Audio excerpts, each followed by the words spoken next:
নমস্কাৰ সকলোকে স্বাগতম জনাইছো নিমাত ষ্টাডি পইণ্ট চেনেলটোলৈ। আজি আমি এই ভিডিঅ'টোৰ মাধ্যমেৰে HS second year history chapter 2 ৰজা কৃষক আৰু নগৰসমূহ প্ৰাৰম্ভিক ৰাজ্য আৰু অৰ্থব্যৱস্থা শীৰ্ষক পাঠৰ সকলোবোৰ মোষ্ট ইম্পৰ্টেণ্ট দীঘল প্ৰশ্ন উত্তৰ আলোচনা কৰিম।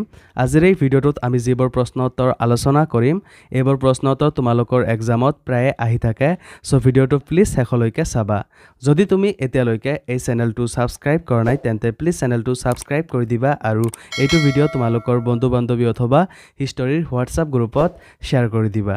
মৰমৰ ছাত্ৰ ছাত্ৰীসকল, এইটো ভিডিঅ'ৰ ডেছক্ৰিপশ্যনত এইচএছ ছেকেণ্ড ইয়াৰ হিষ্টৰীৰ সকলো চেপ্টাৰৰ ভিডিঅ'ৰ প্লেলিষ্টৰ লিংক দিয়া আছে, তাত ক্লিক কৰি তোমালোকে সকলো চেপ্টাৰৰ ভিডিঅ'বোৰ চাই ল'বা। সো বলা তেন্তে বেছি পলম নকৰি আজিৰ ভিডিঅ'টো আমি আৰম্ভ কৰোঁ।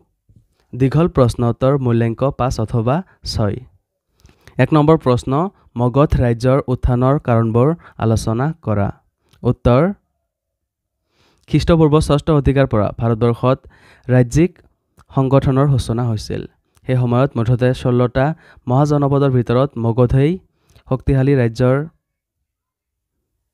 ৰূপে বিকাশ লাভ কৰিছিল। ইয়াৰ উত্থানৰ মুখ্য কাৰণসমূহ হ'ল: ক. মগধৰ ভৌগোলিক অৱস্থান প্ৰাকৃতিকভাৱে সুৰক্ষিত আছিল। পৰ্বত শ্ৰেণীয়ে চাৰিওফালৰ পৰা ইয়াক আৱৰি ৰাখিছিল। খ. ইয়াৰ মাটি অতি উৰ্বৰ আৰু জলবায়ু কৃষি সহায়ক আছিল। নিয়মীয়া বৰষুণে শস্য সম্পদ বৃদ্ধি কৰাত অৰিহণা যোগাইছিল। গ.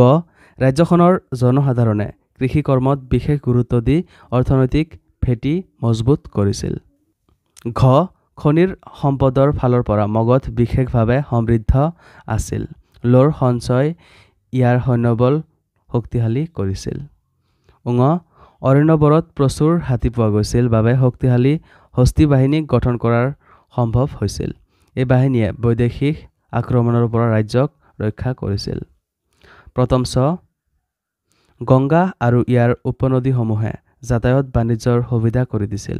এই জলপথৰ সহায়ত দেশী বিদেশী বাণিজ্য সুচলভাৱে চলিছিল। মৰমৰ ছাত্ৰ ছাত্ৰীসকল, ভিডিঅ'টো আগবঢ়োৱাৰ আগতে এটা সুখবৰ, তোমালোকৰ বাবে আমি অতি কম মূল্যত মাত্ৰ 49 টকাত HS second year history complete question answer guide প্ৰস্তুত কৰিছোঁ।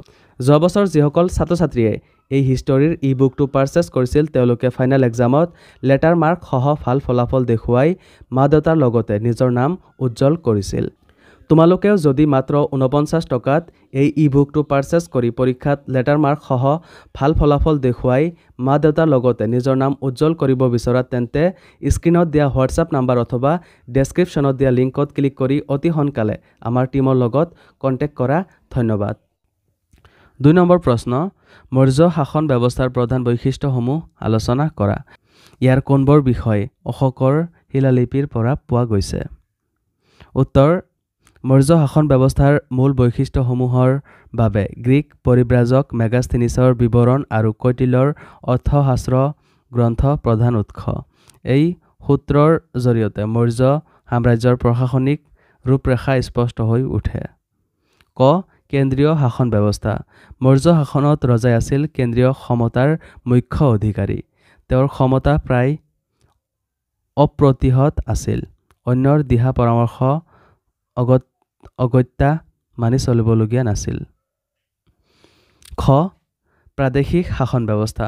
বিশাল মৌৰ্য সাম্ৰাজ্যখনক বহুতো প্ৰদেশত ভাগ কৰা হৈছিল। এই প্ৰদেশসমূহৰ শাসনভাৰ পৰিচালনা কৰিবলৈ সাধাৰণতে ৰাজ পৰিয়ালৰ সদস্যসকলক নিযুক্তি দিয়া হৈছিল। গ. স্থানীয় শাসন ব্যৱস্থা। যেতিয়া 3খন প্ৰধান নগৰৰ কথা বিশেষভাৱে জনাজাত পটলিপুত্ৰ, কৌশাম্বী আৰু তক্ষশিলা, পটলিপুত্ৰ নগৰৰ শাসন চলাবলৈ 6খন সমিতি আছিল। প্ৰতিটো সমিতিত 6জনকৈ সদস্য আছিল। আনহাতে গাঁওসমূহ পঞ্চায়তী ব্যৱস্থাৰ জৰিয়তে পৰিচালিত হৈছিল। খ. বিচাৰ আৰু সৈন্যবাহিনী। মৌৰ্য যুগত দেৱানী আৰু ফৌজদাৰী এই দুয়ো ধৰণৰ আদালত কাম কৰিছিল। ফৌজদাৰী আইন অতি কঠোৰ আছিল। ইয়াত মৃত্যুদণ্ড, শৰীৰৰ অংশ কাটি পেলোৱা, জেলৰ শাস্তি আদি ব্যৱস্থা আছিল। সৈন্যবাহিনীৰ দায়িত্ব 30জনীয়া 6খন সমিতিয়ে পৰিচালনা কৰিছিল। এই ব্যৱস্থাৰ পৰা স্পষ্ট হয় যে মৌৰ্যৰ সেনাবাহিনী অতি শক্তিশালী আছিল। ৩ নম্বৰ প্ৰশ্ন, খ্ৰীষ্টপূৰ্ব ৬ষ্ঠ শতিকাৰ ভিতৰত মহাজনপদবোৰ গঢ়ি উঠাৰ কাৰণবোৰ আলোচনা কৰা। উত্তৰ, গৌতম বুদ্ধৰ সমসাময়িক কালত উত্তৰ ভাৰতৰ এক বিস্তৃত অঞ্চলত পূবে বিহাৰৰ পৰা পশ্চিমে বৰ্তমান আফগানিস্তানৰ উত্তৰাঞ্চললৈ ১৬খন ডাঙৰ ৰাজ্য আৰু জনপদৰ উদ্ভৱ হৈছিল। এই মহাজনপদসমূহৰ গঠনৰ প্ৰধান কাৰণসমূহ হৈছে ক, ঋগবৈদিক যুগৰ অন্তিম পৰ্যায়ত ভাৰতত লোহাৰ ব্যৱহাৰ আৰম্ভ হোৱাটো গুৰুত্বপূৰ্ণ আছিল। এই ধাতুৱে সামাজিক অৰ্থনৈতিক জীৱনত এক গতিশীল ভূমিকা লয়। লোহাৰ প্ৰভাৱত আৰ্যসকলৰ অগ্ৰগতি ঘটে আৰু সিহঁতৰ বসতি ক্ৰমে গংগা যমুনাৰ উপত্যকা অঞ্চললৈ সম্প্ৰসাৰিত হয়। খ, লোহাৰে নিৰ্মিত অধিক শক্তিশালী অস্ত্ৰ-শস্ত্ৰই শাসক শ্ৰেণীক নিজৰ ৰাজ্যৰ সীমা বৃদ্ধিৰ বাবে উৎসাহিত কৰিছিল। এই অস্ত্ৰসমূহে সামৰিক শক্তি বৃদ্ধি কৰাত সহায় কৰে। গ, শক্তিশালী উচ্চাকাংক্ষী ৰজাসকলৰ নেতৃত্বত ক্ষুদ্ৰ ৰাজ্যবোৰৰ পৰিৱৰ্তে বৃহৎ ৰাজ্য আৰু সাম্ৰাজ্য গঠনৰ প্ৰৱণতা বাঢ়িছিল। এনেধৰণৰ পৰাক্ৰমী শাসকসকলৰ চেষ্টাৰ ফলতে কালক্ৰমত বিশাল মহাজনপদসমূহৰ উদয় হৈছিল। ৪ নম্বৰ প্ৰশ্ন, কি উৎস বা সমলৰ পৰা মৌৰ্য বংশৰ বিষয়ে জানিব পাৰি আলোচনা কৰা। উত্তৰ, মৌৰ্য সাম্ৰাজ্যৰ ইতিহাসৰ বিষয়ে তলত উল্লেখ কৰা উৎসসমূহৰ পৰা মূল্যৱান তথ্য পোৱা যায়। ক, মেগাস্থিনিছৰ ইণ্ডিকা। মৌৰ্য সম্ৰাট চন্দ্ৰগুপ্তৰ দিনত ভাৰতলৈ অহা গ্ৰীক দূত মেগাস্থিনিছে ইণ্ডিকা নামৰ গ্ৰন্থ ৰচনা কৰিছিল। এই গ্ৰন্থই মৌৰ্য যুগৰ ৰাজনৈতিক ব্যৱস্থা, অৰ্থনীতি, সমাজ ব্যৱস্থা আৰু ধৰ্মীয় অৱস্থাৰ বিষয়ে সম্যক ধাৰণা দিয়ে। খ, কৌটিল্যৰ অৰ্থশাস্ত্ৰ।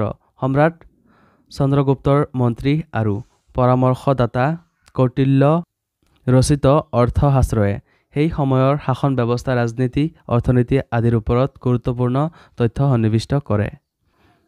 গ, বিশাখাদত্তৰ মুদ্ৰ ৰাক্ষস। এই নাটকখনত বিশেষকৈ নন্দ বংশৰ পতন আৰু চন্দ্ৰগুপ্ত মৌৰ্যই সিংহাসনলৈ উত্তৰণৰ ঘটনাৱলীৰ বিস্তৃত বিৱৰণ সন্নিৱিষ্ট হৈ আছে। ঘ, জৈন আৰু বৌদ্ধ সাহিত্য।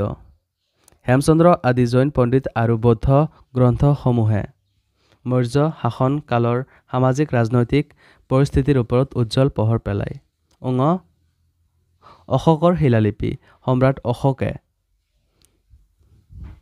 ভাৰত উপমহাদেশ আৰু বৰ্তমানৰ আফগানিস্তানত স্থাপন কৰা শিলালিপি আৰু স্তম্ভলিপিসমূহে মৌৰ্য শাসনৰ নীতি, ৰাজকীয় ঘোষণা, ধৰ্মীয় আদৰ্শ আদিৰ প্ৰত্যক্ষ প্ৰমাণ হিচাপে অমূল্য সমল প্ৰদান কৰে। মৰমৰ ছাত্ৰ-ছাত্ৰীসকল, আজিলৈ এইখিনিয়ে। তোমালোকে যদি এতিয়ালৈকে মাত্ৰ 49 টকাত HS second year history complete question answer গাইডটো পাৰচেছ কৰা নাই, তেন্তে স্ক্ৰীণত দিয়া হোৱাটছআপ নাম্বাৰ অথবা ডেছক্ৰিপশ্যনত দিয়া লিংকত ক্লিক কৰি অতি সোনকালে আমাৰ টীমৰ লগত কণ্টেক্ট কৰা। ধন্যবাদ।